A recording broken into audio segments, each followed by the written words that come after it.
আমি যা বলছি তা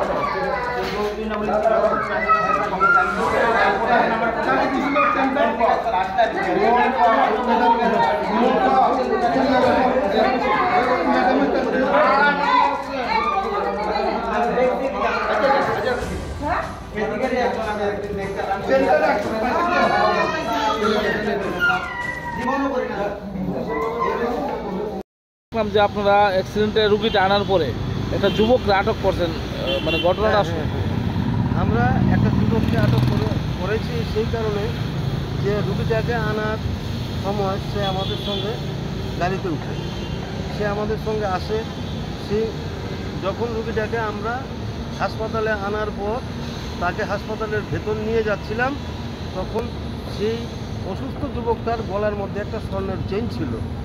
সে সবার অলক্ষ্যে চেনটাকে চট করে তার গলা থেকে ছিঁড়ে নেয়। তো এটা আমাদের নজরে এসে যায়, আমরা তাকে ধরে তুলি, ধরে পুলিশের কাছে আমরা হ্যান্ডওভার করি। যে যুবকটার নামটাম কিছু জানা গেছে?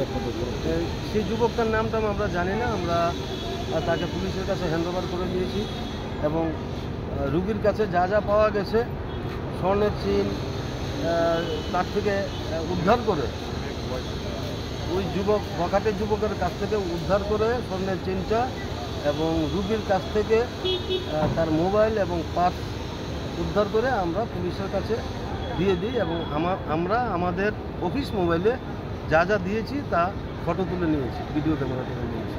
আপনারা কোনখান থেকে আইছেন? আমরা এনসিপি ফায়ার স্টেশন থেকে। আপনার নামটা? আমার নাম ফায়ারম্যান।